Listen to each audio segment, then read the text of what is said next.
Hello everybody and welcome to our channel. Today we have another PCV driving theory test. So for today's driving test you have 115 minutes to answer 100 multiple choice theory test questions for PCVs. You have to score at least 85 out of 100 to pass the test. In this video you'll get the correct answer to each question and the explanation to the correct answer. Good luck. 1. What does this sign mean? A. Axle weight limit of 2 tons. B. Maximum gross weight of 2 tons. C. No entry for 2 axle trailers. Or D. No entry for vehicles with 2-speed axles. The correct answer is A. Axle weight limit of 2 tons. Explanation. Always look out for road signs, but be especially aware of those that refer to large or heavy vehicles. Get into the habit of checking for signs at junctions. There might be an indication on the junction layout sign. Before you turn, make sure that the road you are using doesn't have any restrictions for the vehicle you are driving. 2. At this roundabout, you want to take the 4th exit. What limit is in force on this road? A. Height. B. Length. C. Weight. Or D. Width. Correct answer is A. Height. Explanation. Look out for signs giving you advance warning of height restrictions. As a professional driver, you should always know the height of your vehicle or load. If you are not sure of the safe height, stop and check. 3. What must you do when using a vehicle fitted with an analog tachograph? A. Carry enough approved charts. B. Reuse charts twice. C. Use damaged charts if they are clean. Or D. Use dirty charts if they are undamaged. Correct answer is A. Carry enough approved charts. Explanation. Make sure you carry enough approved tachograph charts for your journey. Store your spare charts in a plastic wallet to keep them clean and undamaged. 4. Under EU rules, a driver must take regular breaks from driving. What maximum period of continuous driving is allowed? A. 3 hours. B. 4 hours. C. 4 hours and a half. Or D. 5 hours and a half. The correct answer is C. 4 hours and a half. Explanation. It's essential that you don't become drowsy through driving for excessively long periods. EU rules are in place to prevent this. You must take a break after a maximum of 4 hours and a half of continuous driving. Your work details must be available for inspection by enforcement staff. Make sure that you know the rules for the journey and the type of vehicle you are driving. 5. What should you do if you feel tired after driving for 2.5 hours? A. Reduce your planned driving time to 3 hours. B. Slow down to a safer speed. C. Stop as soon as it's safe to do so. Or D. Take a less busy route. Correct answer is C. Stop as soon as it's safe to do so. Explanation. Most incidents happen because of a lapse in concentration. Don't let this happen to you. If you start to feel tired, you won't perform as well as you should. Your reactions will slow down and your anticipation and judgment of hazards will become flawed. If you feel tired, stop and rest as soon as it's safe to do so. 6. What should you do if you have to leave your vehicle unattended for a very short time? A. Keep the engine running but lock the doors. B. Leave a note in the window explaining you'll be back soon. C. Leave the keys available in case of obstruction. Or D. Secure the vehicle and lock the doors. The correct answer is D. Secure the vehicle and lock the doors. Explanation. Take all the precautions you can to remove opportunities for theft. Lock your vehicle, especially when making deliveries and leaving the vehicle unattended. 7. You arrive at the scene of an incident where someone is injured. What should be given urgent priority? A. Check that the casualty can breathe. B. Get the casualty a warm drink. C. Take details of any witnesses. D. Take the numbers of the vehicles involved. The correct answer is A.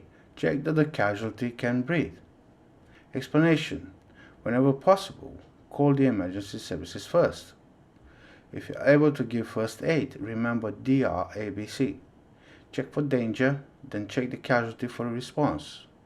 Check the airway and try to establish breathing by gently lifting the chin up and forward. Give compressions if necessary. Try to stop any severe bleeding. If you feel you are not capable of carrying out first aid, consider taking some training.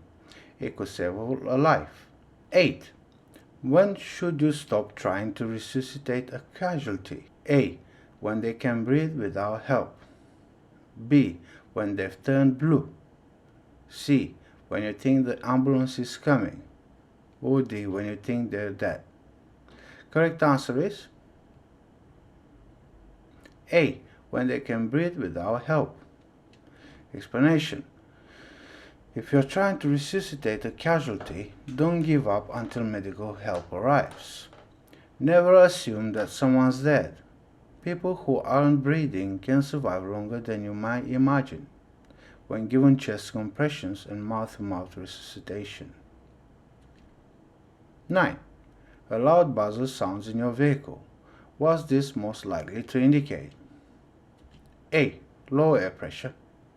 B. Low fuel level. C. Low oil pressure. Or D. Low tire pressure. The correct answer is A. Low air pressure. Explanation.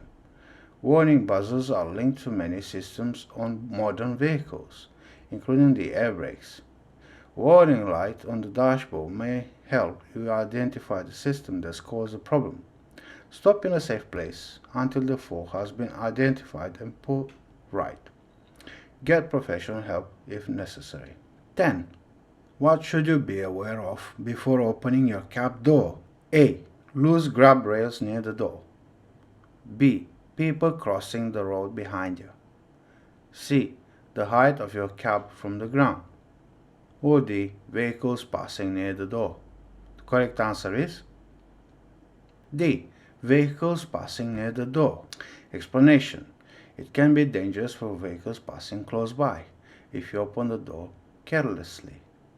Always look properly to make sure that it's safe, checking the blind spots, as well as using the mirrors before you get out of the cab. 11. What does air suspension help to protect? A. Engine emissions.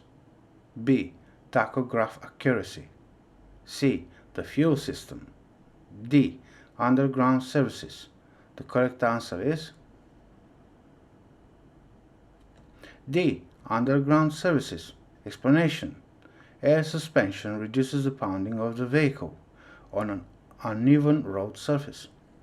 This, in turn, reduces the vibrations transmitted to buildings and underground services along the route. 12. You're following a lorry that's leaking fuel. What should you be especially aware of? A. The fuel may splash your vehicle. B. The road may be very slippery. C. Your brake linings will become slippery. D. Your spray reducers won't be effective. The correct answer is B. The road might be very slippery. Explanation. Leaking fuel can make the road extremely slippery. Look out for this, particularly on roundabouts. 13. What does this sign mean? A. Adverse camber. B. Airport. C. Road noise. Or D. Side wind. The correct answer is D. Side wind. Explanation. Side wind warning signs are often found on roads that are frequently affected by strong wind. High-sided vehicles, caravans, and motorcycles are more susceptible to windy weather, and you should be aware of the difficulties they might be having. 14. What does this arm signal mean? A. The driver intends to slow down. B. The driver intends to turn left. C. The driver wants you to go past. D. The driver wants you to keep back. The correct answer is B. The driver intends to turn left. Explanation. Sometimes drivers or riders use arm signals, as well as direction indicators and brake lights, for example, in bright sunshine or when approaching a zebra crossing. Using the arm signals shown in the highway code can help other road users to understand your intentions. 15. What does this sign mean? A. Don't cross the bridge if your weight exceeds the limit. B. Don't cross unless the bridge is clear of other vehicles. C. You should continue slowly if your weight is above the limit. D. You are allowed to carry on, but only with a police escort. The correct answer is A. Don't cross the bridge if your weight exceeds the limit. Explanation. Vehicles over the weight shown on the sign may not use the bridge ahead. You must know the weight of your vehicle, including any load. With this knowledge, you should plan your route in advance so that you don't come to a bridge you can't cross. That way, you'll avoid delays and save time and fuel. 16. What can you add to diesel fuel to prevent it from becoming less effective at low temperatures? A. Antifreeze. B. Anti-waxing additives. C. Paraffin. Or D. Petrol. The correct answer is B. Anti-waxing additives. Explanation. In extremely cold weather, you'll have to use diesel fuel with anti-waxing additives to stop the fuel lines from freezing up. During the winter months, these additives are usually put in by the fuel companies. 17. Where would you expect to see these road markings? A. At the entrance to a car park. B. At the start of a cycle lane. C. On the approach to a lifting barrier. Or D. On the approach to an arch bridge. The correct answer is D. On the approach to an arch bridge. Explanation. High vehicles are often directed to the center of the road to go under an arched bridge. Check that your vehicle doesn't exceed the height restriction indicated. Plan your route in advance to avoid any bridges that your vehicle won't be able to clear. 18. You want to turn right at a roundabout marked with 2 right turn lanes. What should you do if there is ample room for your vehicle in either lane? A. Use the left-hand lane, then move to the right as you enter the roundabout. B. Use the left hand of the 2 lanes. C. Use the right-hand lane, then move to the left as you enter the roundabout. Or D. Use the right hand of the 2 lanes. The correct answer is B. Use the left hand of the 2 lanes. Explanation. Using the left-hand lane will make it easier for you to leave the roundabout. If you use the right-hand lane, there could be traffic on your left and in your blind spot when you reach your exit and try to move back to the left. 19. You need to stop and get out of your vehicle. When should you use the parking brake? A. After the air pressure has dropped. B. After the service brake has been released. C. Only if you park on a gradient. D. Whenever you leave the vehicle. The correct answer is D. Whenever you leave the vehicle. Explanation. It's no offense to leave your vehicle unattended at any time without applying the parking brake. 20. You notice that one of your tires has a bulge in the sidewall. What will happen if you drive the vehicle?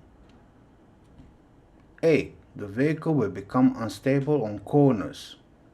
B. You will break the law and risk prosecution. C.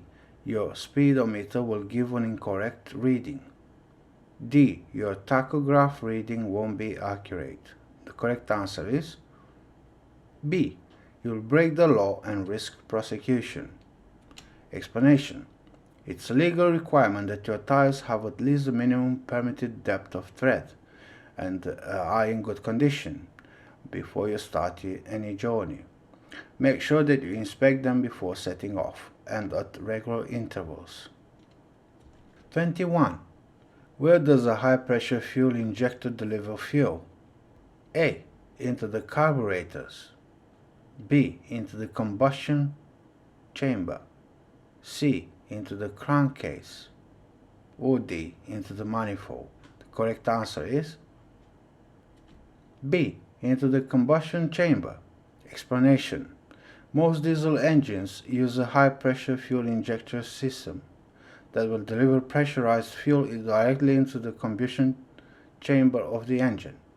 This system is known as a direct injection engine. 22. Why should you use an approved coolant solution in your engine's cooling system? A. For easier starting from cold. B. For effective cab heating. C. To prevent the air tank from freezing. Or D. To protect the coolant from freezing. And the correct answer is D. To protect the coolant from freezing. Explanation. Coolant solution is also known as antifreeze. It provides protection from freezing and also contains a corrosion inhibitor that prolongs the life of the cooling system. Remember to check the coolant level regularly. 23. When should you check the oil level in your engine? A. When the engine is cold. B. When the engine is hot. C. When the engine is running. Or D. When the engine is warm. The correct answer is A. When the engine is cold. Explanation. Oil is vital for lubrication of the engine. It should be checked regularly and topped up as necessary. You should always check your engine's oil level when the engine is cold and your vehicle is parked on the level. 24. What does this warning light on the instrument panel mean? A. Low air pressure. B. Low fuel pressure. C. Low oil pressure. Or D. Low water pressure. The correct answer is C. Low oil pressure. Explanation. You should be familiar with all the warning lights fitted to your vehicle. The oil warning light indicates low oil pressure or lack of oil. If it lights up, report the fault and don't continue until it's been corrected. 25. You're driving along a motorway and see this sign. What does it mean? A. Only lorries and buses are allowed to use that lane. B. There is a long uphill gradient ahead. C. There is a steep downhill section ahead. Or D. Vehicles fitted with speed limiters must use that lane. The correct answer is B. There is a long uphill gradient ahead. Explanation. Where a motorway has a long or steep gradient, slow-moving large vehicles might get in the way of other traffic. To help the traffic flow, an extra lane called a crawler lane is sometimes found on these gradients. This helps the traffic to flow by providing the slow heavy vehicles with a dedicated lane on the left. 26. You've stopped on a firm level surface. What's the first thing you must do before you uncouple the trailer? A. Apply the parking brake. B. Lower the trailer legs to the ground. C. Release the brake air lines. D. Uncouple the electrical lines. The correct answer is A. Apply the parking brake. Explanation. Before leaving the cab, it's very important to secure the vehicle by applying the parking brake. After leaving the cab, apply the trailer parking brake. 27. When do long vehicles sometimes need to straddle lanes? A. When coming to contraflow systems. B. When driving on motorways. C. When traveling empty. Or D. When turning at tight junctions. The correct answer is D. When turning at tight junctions. Explanation. When driving a long vehicle around corners, it's sometimes necessary to adopt a different road position to avoid mounting the curb or colliding with street furniture, such as lampposts or traffic signs. Other road users might not understand what you intend to do next. Watch them carefully and always signal in good time. 28. When should you consider the effect a speed limiter will have on your vehicle? A. When braking. B. When changing gear. C. When overtaking. D. When reversing. The correct answer is C. When overtaking. Explanation. Plan well ahead before overtaking. Be aware that the speed limiter may cause you difficulties when overtaking another vehicle, particularly when climbing a hill. 29. Which road users are most likely to be affected by the turbulence created by large vehicles traveling at speed? A. Drivers of emergency vehicles. B. Drivers of low loaders. C. Drivers of tankers. Or D. Drivers towing caravans. The correct answer is D. Drivers towing caravans. Explanation. Caravans are relatively light but have a large surface area. This makes them vulnerable to the turbulence created by large vehicles traveling at speed. The blast of air can destabilize the caravan, causing it to shake, and in extreme cases, they can be blown over. 30. You are driving a high-sided vehicle on a motorway. Where should you be especially aware of the effects of side wind? A. Across viaducts. B. In cuttings. C. Passing large signs. Or D. Through tunnels. The correct answer is A. Across viaducts. Explanation. On motorways, be especially careful when driving over bridges and viaducts. The road here is exposed, and in windy weather there is a risk of strong side wind, which might blow you off course, or even blow your vehicle over. In severe windy weather, these routes are often closed to drivers of high-sided vehicles. 31. What component fitted to your vehicle will help following drivers in wet weather? A. Catalytic converter. B. Side panel skirts. C. Spray reducers. Or D. Wind deflectors. The correct answer is C. Spray reducers.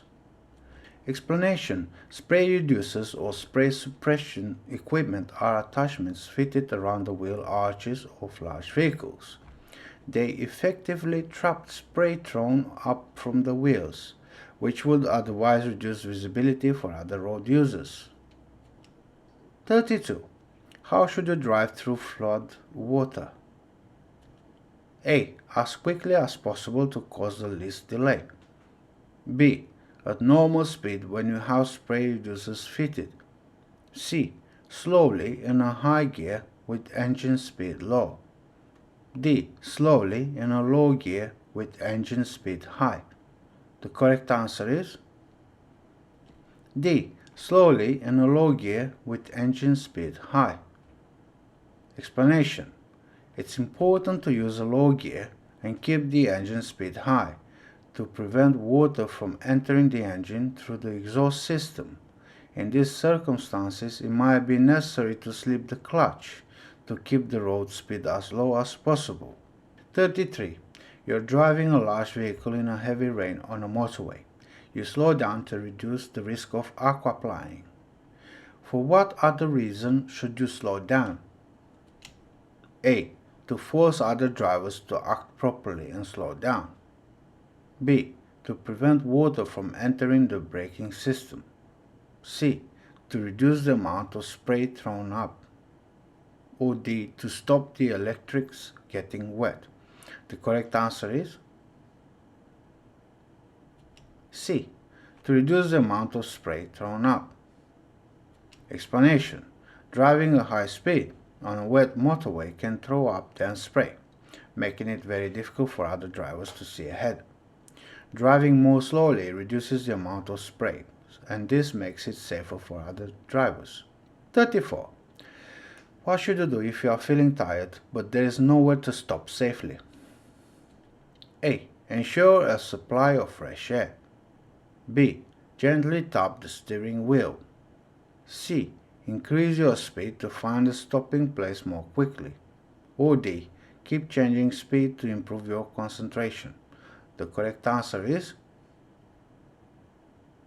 A. Ensure a supply of fresh air. Explanation. If you are traveling on a long journey, plan your route before you leave. This will help you to be decisive at intersections and junctions. Plan your rest stops. Know approximately how long the journey will take. Make sure that the vehicle you are traveling in is well ventilated. A warm, stuffy atmosphere can make you drowsy, which will impair your judgment and perception. 35. What should you do if you feel tired while driving on a motorway? A. Carry on but drive slowly. B. Leave the motorway at the next exit. C. Stop on the hard shoulder for a rest. Or D. Try to complete your journey more quickly. The correct answer is B. Leave the motorway at the next exit. Explanation. Don't continue to drive if you feel the onset of tiredness. Find a safe place to stop for a rest. Walking around in the fresh air during your break will help, but it's no substitute for adequate rest. 36. Why should you take extra care when overtaking at night? A. Every driver will normally be tired. B. Large vehicles are subject to a 10% speed reduction. C. Most towns aren't adequately lit. Or D. Speed and distance are harder to judge. The correct answer is D. Speed and distance are harder to judge. Explanation. In the darkness, it will be difficult to assess the road ahead, especially if there are bends or hills, which might prevent you from seeing oncoming vehicles. 37. You're driving in the left-hand lane on a 3-lane motorway. What should you check for before moving into the middle lane to overtake a slower vehicle? A. Traffic ahead moving into the right-hand lane. B. Traffic behind in the right-hand lane returning to the middle lane. C. Traffic behind that's trying to pass on your left. Or D. Traffic that's intending to leave at the next exit. The correct answer is B. Traffic behind in the right-hand lane returning to the middle lane. Explanation. Traffic behind that's returning from the right-hand lane is a hazard to be aware of before you move into the middle lane to overtake. Checking your blind spot can help you see these vehicles before you commit to changing lanes. 38. You're driving in the left-hand lane of a motorway. What should you do when you see a large vehicle merging from a slip road ahead? A. Be ready to adjust your speed. B. Leave the other vehicle to adjust its speed. C. Stay at the maximum speed allowed for your vehicle. Or D. Try to race and get ahead of it. The correct answer is A. Be ready to adjust your speed. Explanation. It's not always possible for drivers in the left-hand lane to change lanes to let joining traffic merge. However, you should be ready to adjust your speed to help the joining driver merge safely. 39. What does this motorway sign mean? A. You're approaching a lorries-only lane. B. You're approaching a long downhill slope. C. You're approaching a long uphill slope. Or D. You're approaching a service area. The correct answer is C. You're approaching a long uphill slope. Explanation. The term crawler lane doesn't mean the lane is only for extremely slow vehicles. It's advising you of an extra lane on the left. Crawler lanes are usually built on sections of road where the length of the gradient is such that some large vehicles will be slowed to the point where they become a hazard for other road users. 40. What should you do before overtaking on a single carriage road? A. Drive very close to the vehicle in front. B. Flash your headlights at oncoming traffic. C. Look ahead for road junctions. Or D. Make a final check in your left-hand mirror. The correct answer is C. Look ahead for road junctions. Explanation. Before overtaking, you need to make sure it's safe to carry out the maneuver. As part of your check, look well ahead for road junctions. You shouldn't overtake as you approach a road junction, because if a vehicle emerges or has to wait to turn, you could risk a collision. 41. Which sign means that there might be people walking along the road? A. B. C. Or D? The correct answer is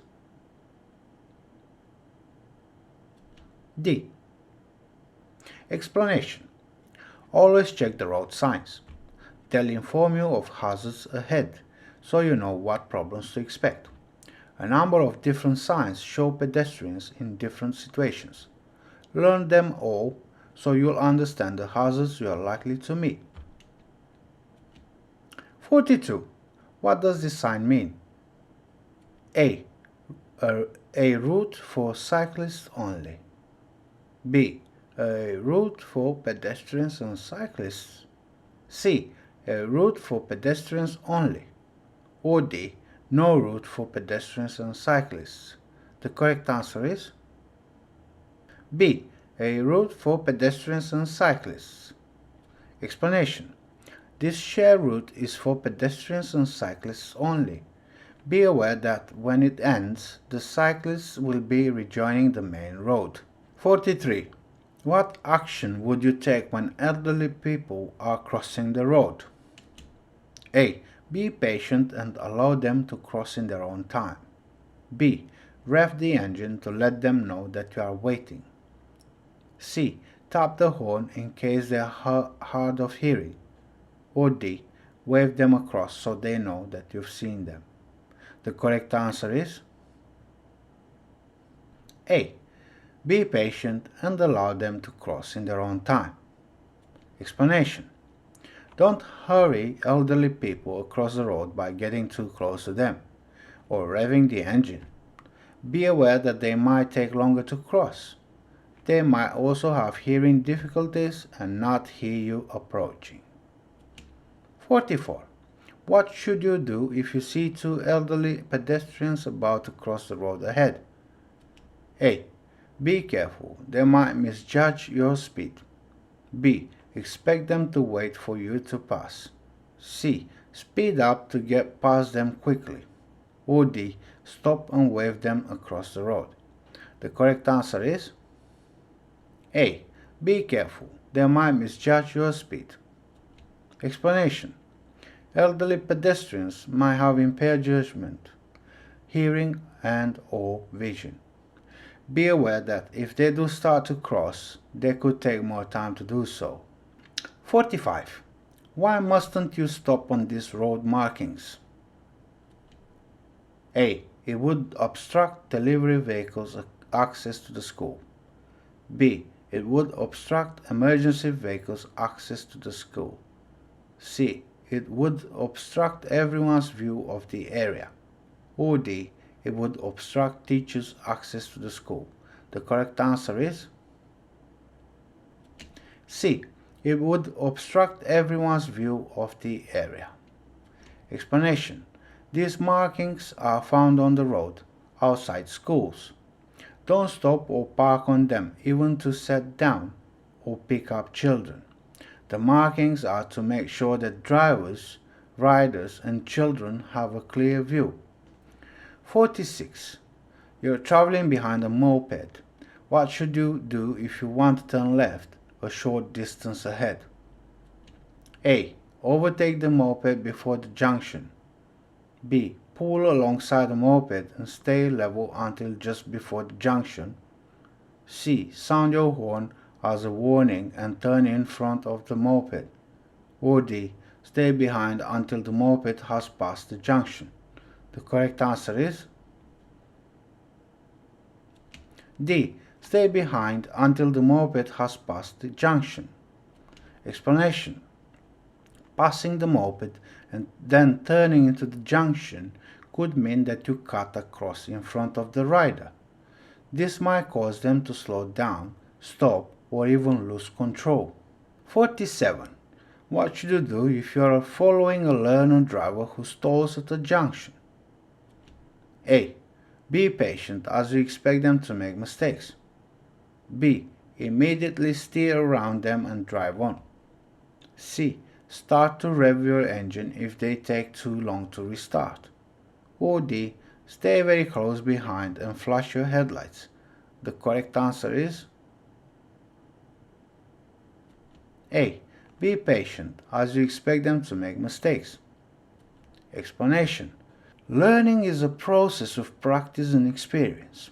Try to understand this and tolerate others who are at the beginning of this process. 48. What should you do before driving into a tunnel? A.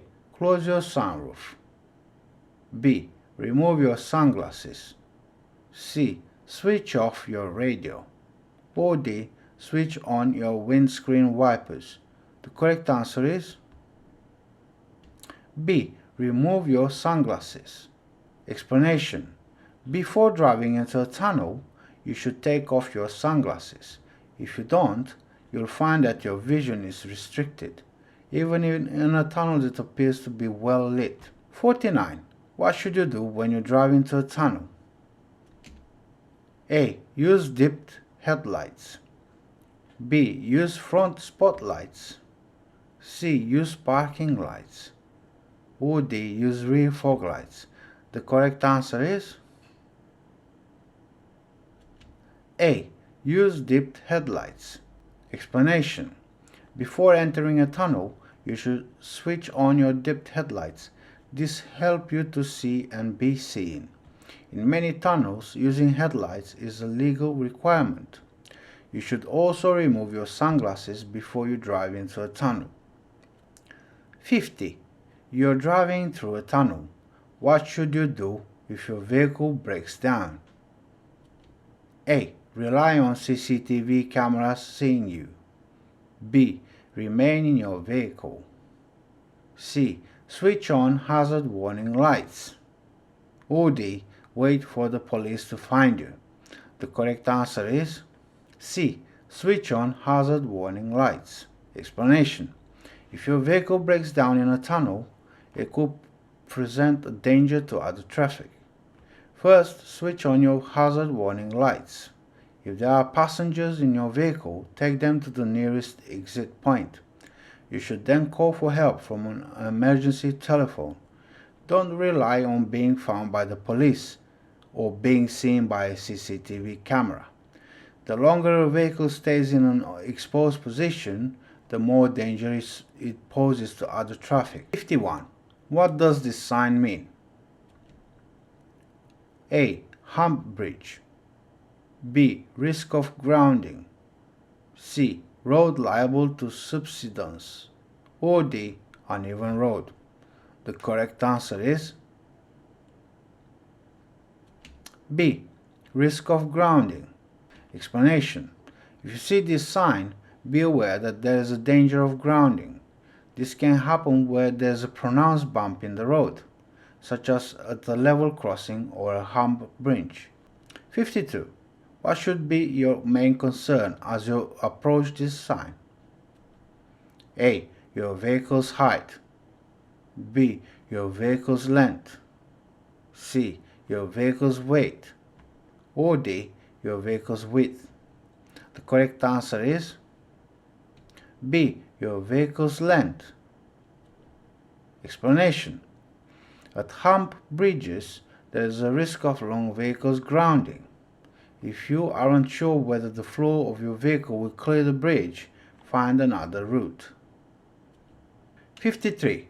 What effect will drinking alcohol have on your driving? A. A false sense of confidence. B.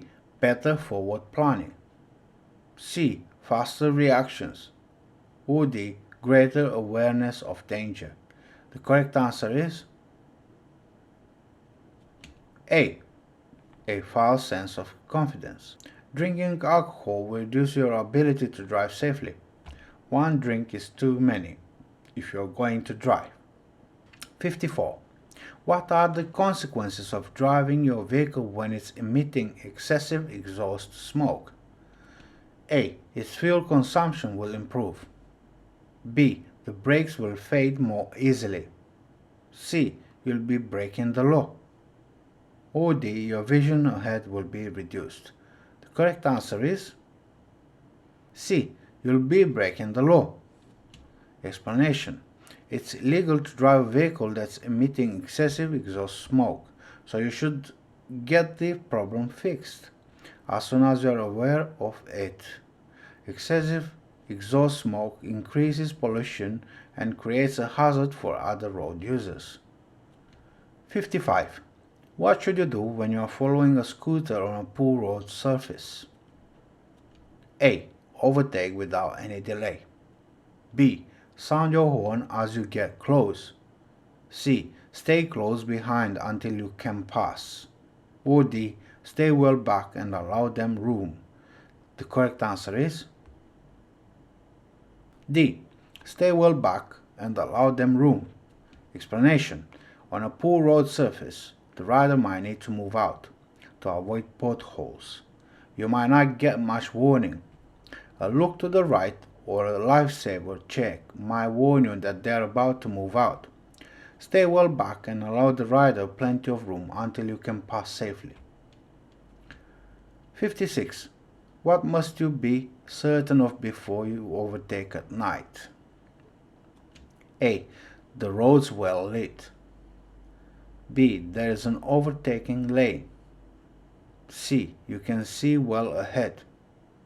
Or D. You're outside a built-up area. The correct answer is C. You can see well ahead. Explanation. It's more difficult to judge speed and distance accurately in the dark. Darkness can also hide bends and dips in the road. Plan ahead and be sure that you have time and space to complete your overtaking safely. 57. You hit the curb at speed. What part of your vehicle should you check for damage? A. Brakes. B. Exhaust. C. Lights. Or D. Tires. The correct answer is D. Tires.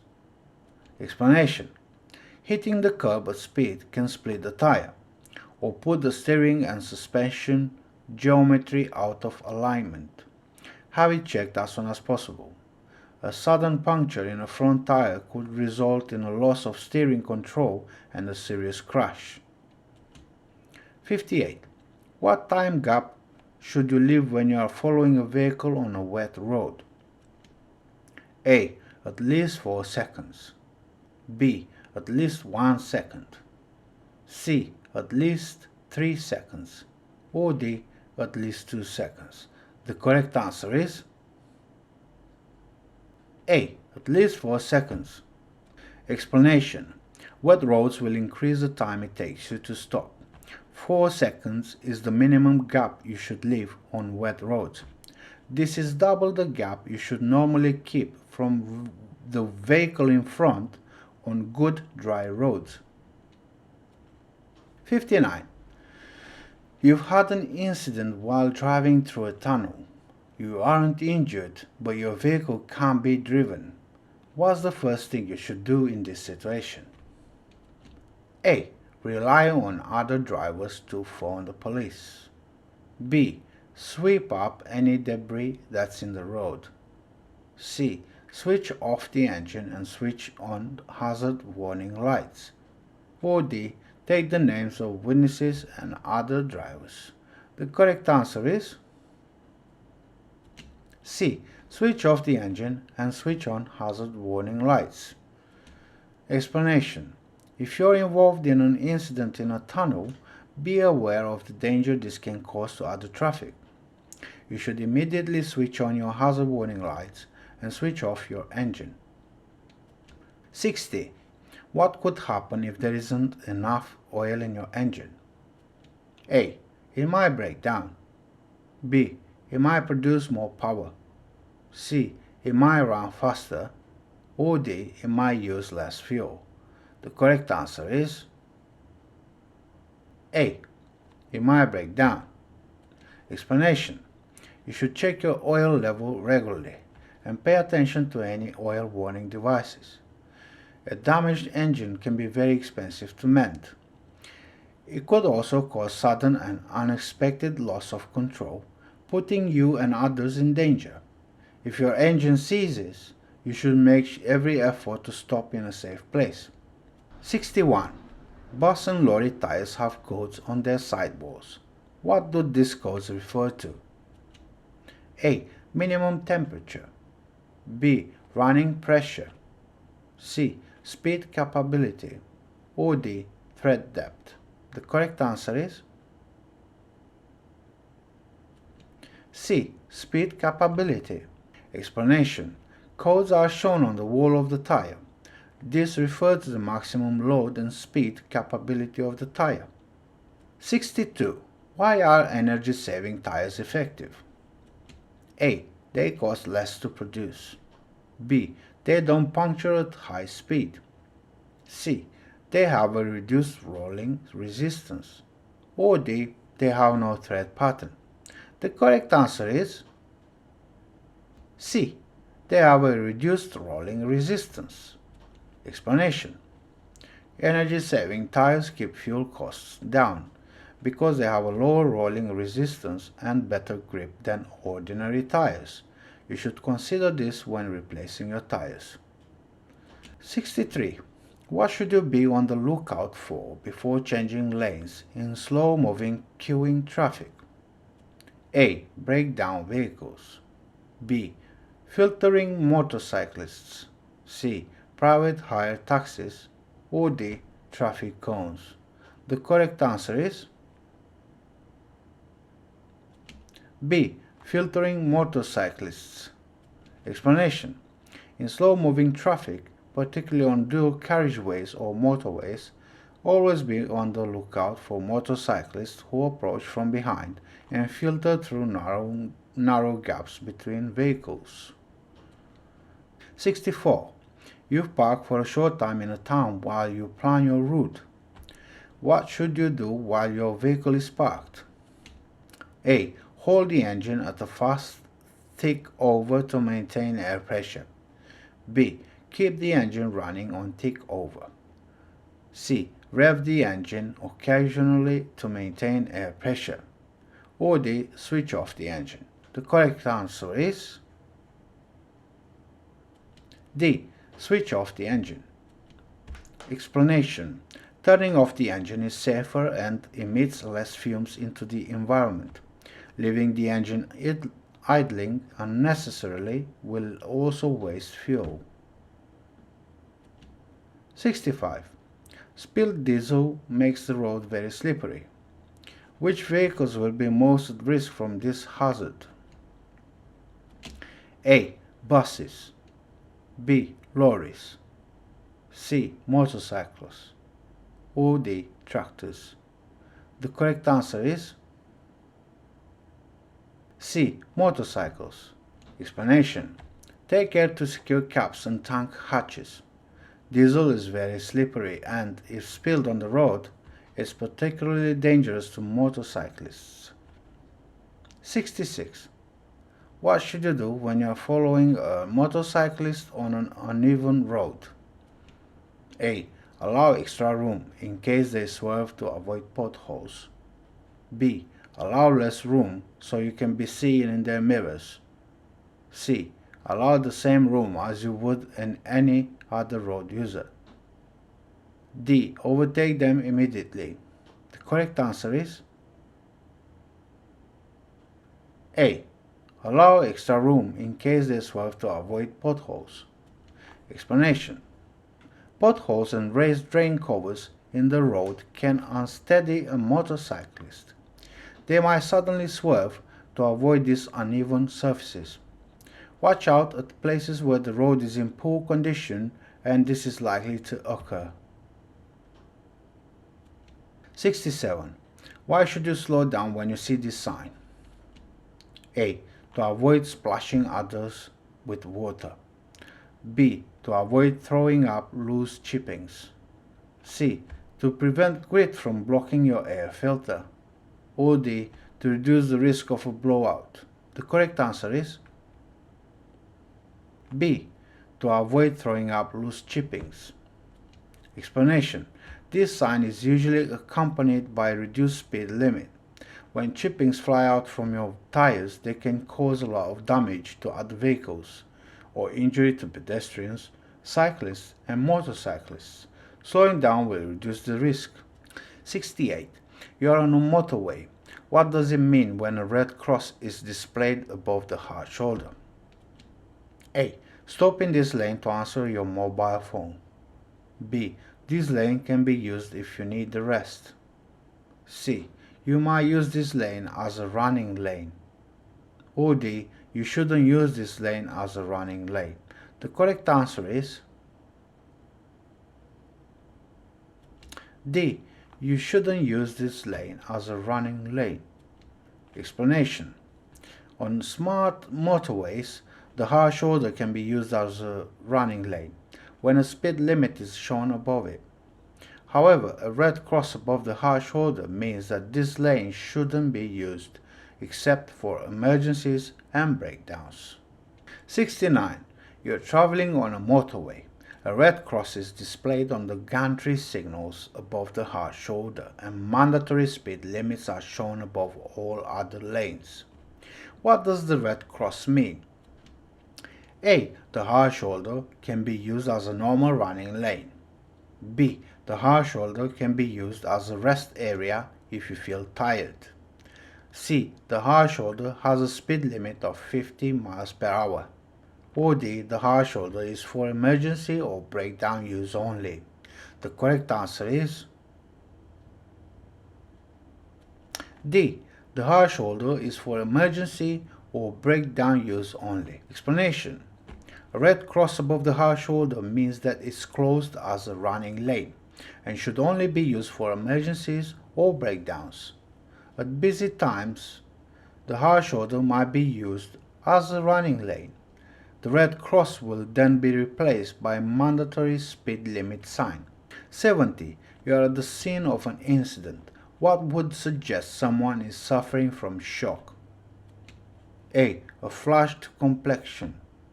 B. Being alert. C. Being very hungry. Or D. Rapid shallow breathing. The correct answer is D. Rapid shallow breathing. Explanation. The effects of shock might not be immediately obvious. Try to recognize the warning signs early. Prompt treatment can help to deal with it. Symptoms include a rapid pulse, pale gray skin, sweating, and rapid shallow breathing. 71. Which authority must you contact if your tachograph card is lost or stolen? A. A tachograph center. B. The driver and vehicle licensing agency. C. The driver and vehicle standards agency. Or D. The police. The correct answer is B. The driver and vehicle licensing agency. Explanation. Driver cards for digital tachographs are issued by the Driver and Vehicle Licensing Agency, or the DVLA, in Swansea. In Northern Ireland, the cards are issued by the Driver and Vehicle Agency. Tell them if your card is lost or stolen. 72. When are you allowed to alter your tachograph record? A. At no time. B. If there are 2 or more drivers. C. If your journey is over 50 miles. Or D. When you have no spare charge. The correct answer is A. At no time. Explanation. Altering driver's hours records or tampering with the tachograph with intent to deceive is a criminal offense. You and anyone else involved could go to prison. You could also lose your license. 73. Drivers must have a driver smart card for use in digital tachographs. Where can you obtain a replacement smart card in Great Britain? A. A tachograph calibration center. B. Highways England. C. The Driver and Vehicle Licensing Agency. Or D. The Post Office. The correct answer is C. The Driver and Vehicle Licensing Agency, DVLA. Explanation. In Great Britain, a replacement smart card can only be obtained from the Driver and Vehicle Licensing Agency, DVLA. In Northern Ireland, they are available from the Driver and Vehicle Agency, DVA. 74. Why should you carry out a daily walk-round check before setting off? A. To check for any defects. B. To check for any parking violations. C. To check your route. Or D. To check your schedule. The correct answer is A. To check for any defects. Explanation. You have a legal responsibility to make sure that your vehicle is fully roadworthy. Daily walk-round checks give you the chance to look for any defects with your vehicle. 75. Where can the axle weight limits be found? A. On the operator's license. B. On the vehicle plate. C. On the weighbridge printout. Or D. On the wheel rims. The correct answer is B. On the vehicle plate. Explanation. Individual axle weights are shown on the vehicle plate. This can be found in a prominent place on both the vehicle and trailer. 76. When can you drive without wearing a seat belt? A. When the seat belt is too large for your use. B. When the speed limit is 30 miles per hour or less. C. When you hold a medical exemption certificate. Or D. When you're driving on a motorway. The correct answer is C. When you hold a medical exemption certificate. Explanation. When seat belts are fitted to your vehicle, they must be worn unless you hold a valid medical exemption certificate.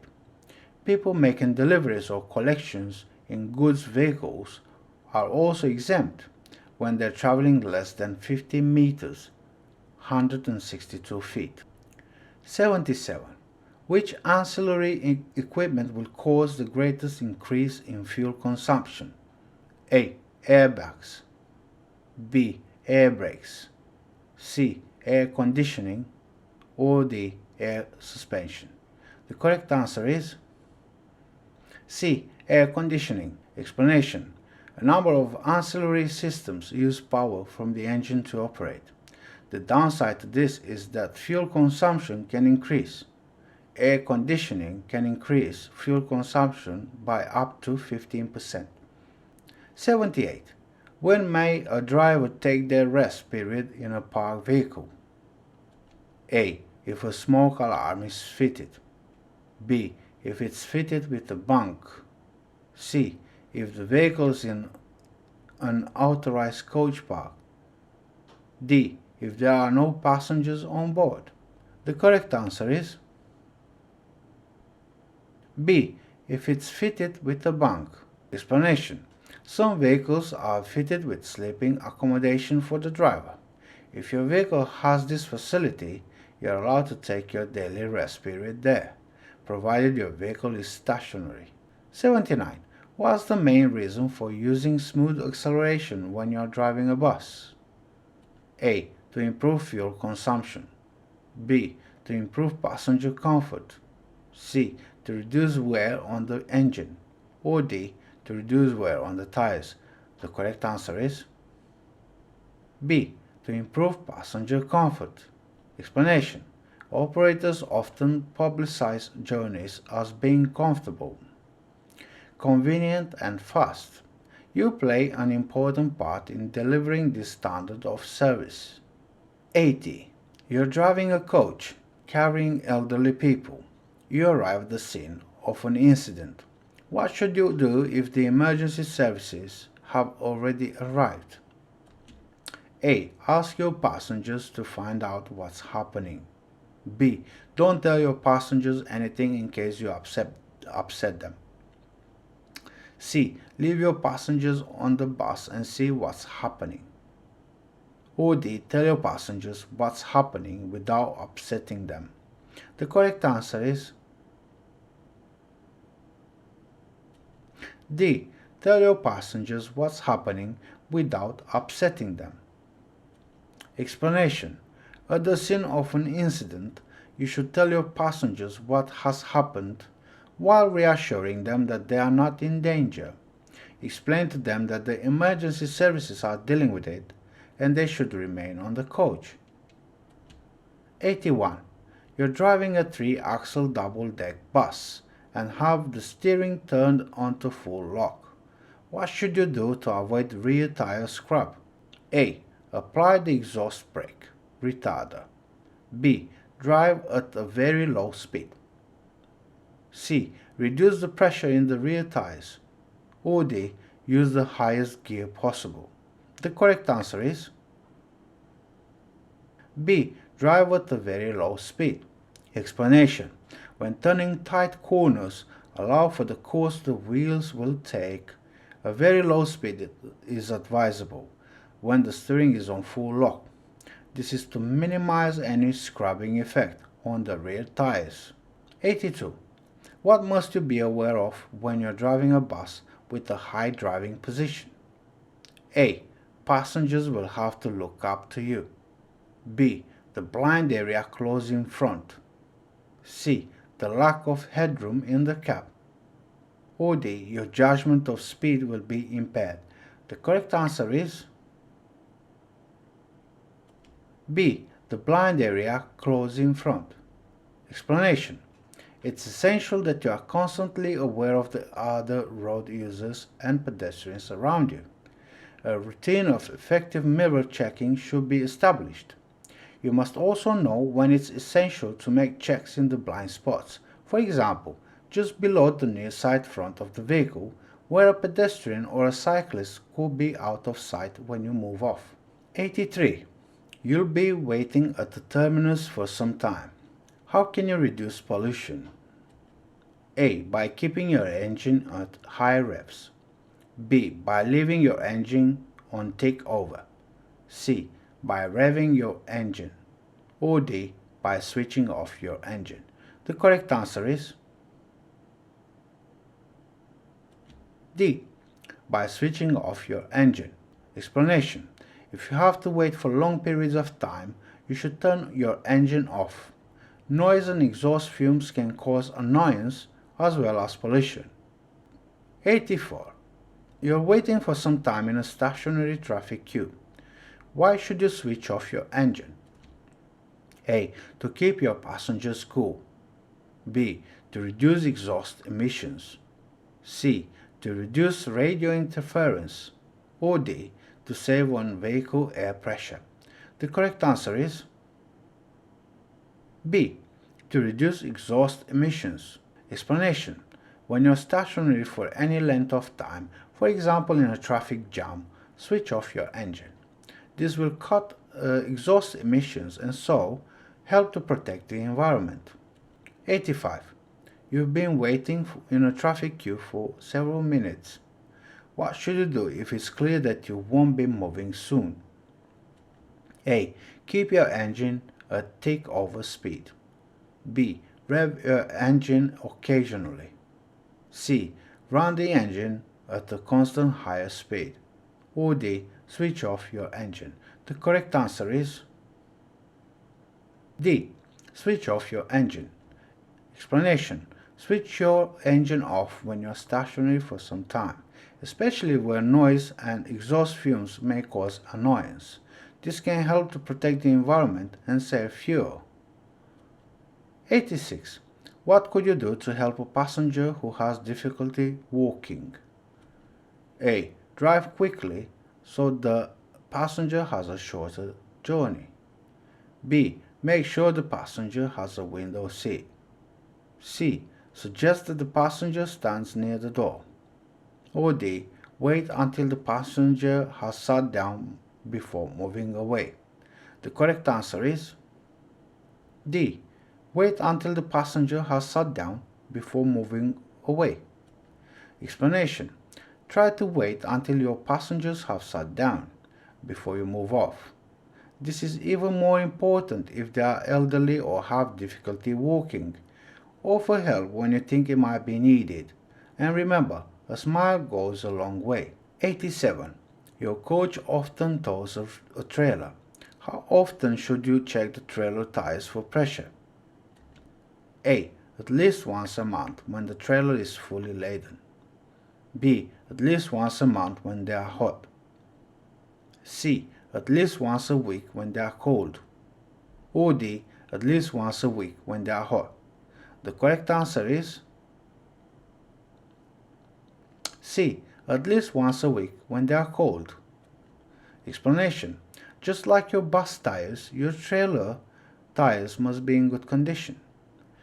You might not tow a trailer on every journey you make, but when you do, check the trailer tires while they're cold and make sure they're suitable for the load they'll carry. 88. What's the likely weight difference between an empty bus and a bus with 75 passengers on board? A. 10 tons. B. 15 tons. C. 20 tons. Or D. 5 tons. The correct answer is D. 5 tons. Explanation. Your vehicle will handle very differently when it's full, compared when it's empty. Having 75 passengers on board will increase the weight of the bus by about 5 tons, and the passengers might also have luggage. It will take longer to build up speed, and the vehicle will be more difficult to stop. Forward planning and controlled braking will be required to allow for this extra weight. 89. In which type of weather is spray suppression equipment particularly useful? A. Fog. B. Ice. C. Rain. Or D. Wind. The correct answer is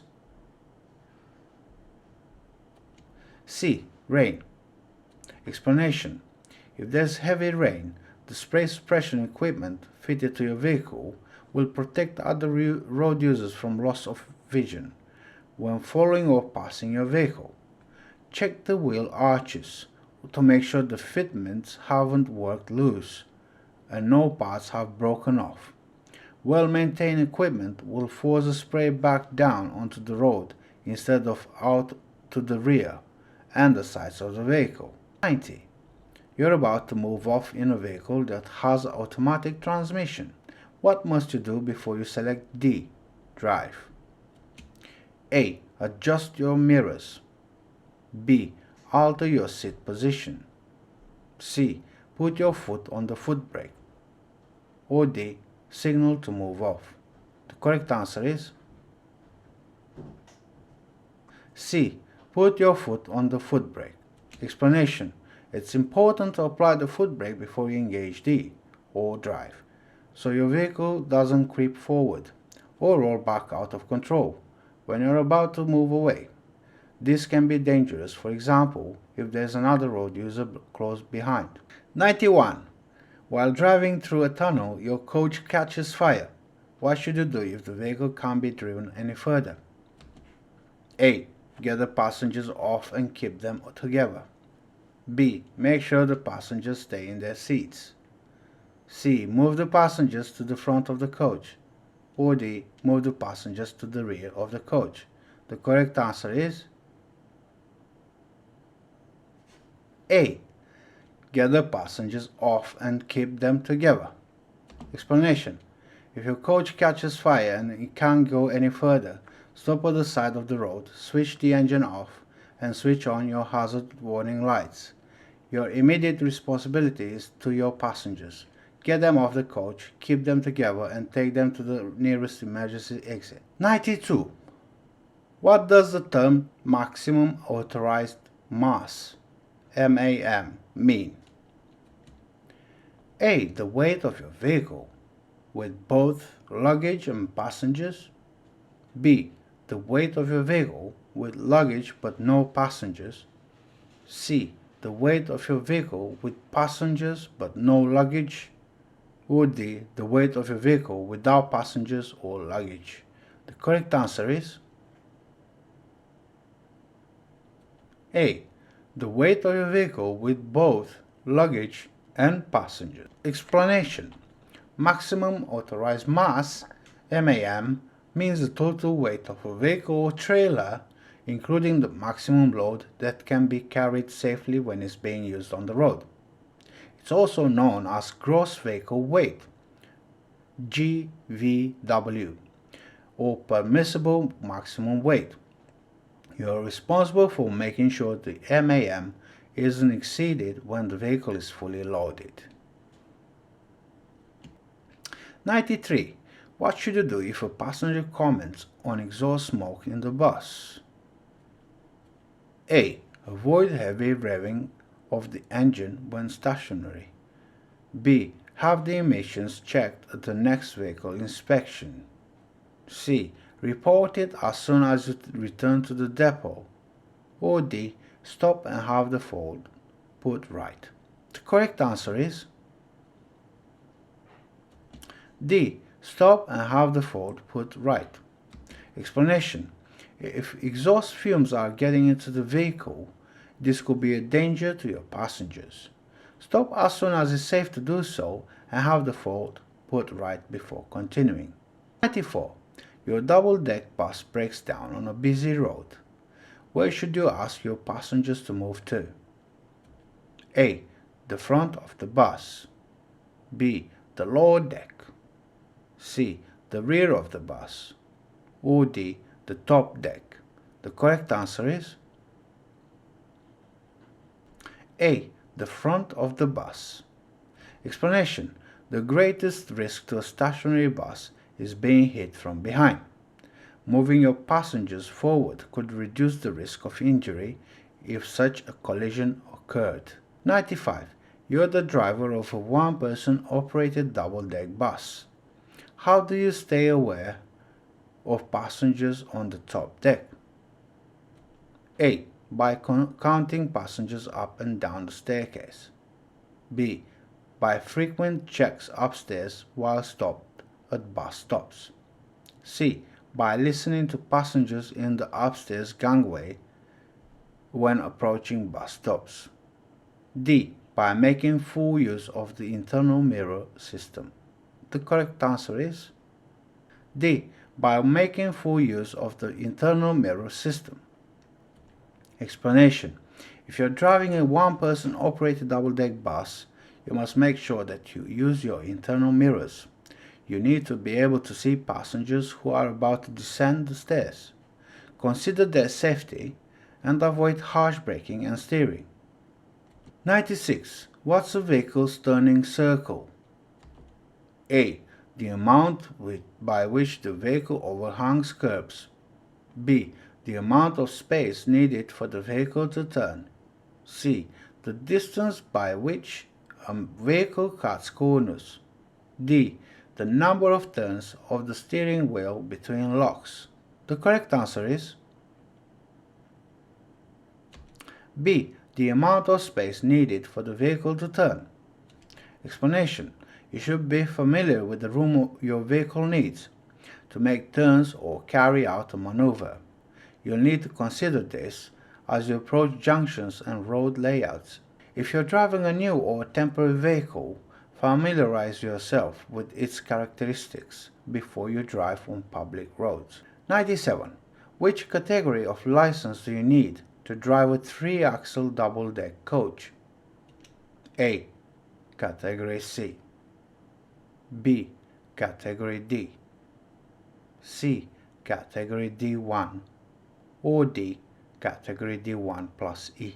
The correct answer is B. Category D. Explanation. A Category D license allows you to drive a coach or bus of any size. It also allows you to tow a trailer up to 750 kilograms. If you want to tow a trailer over 750 kilograms with a bus or coach, you'll need a Category D plus E license. 98.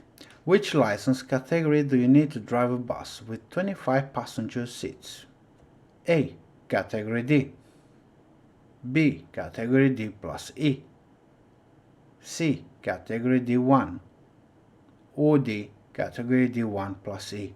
The correct answer is A. Category D. Explanation.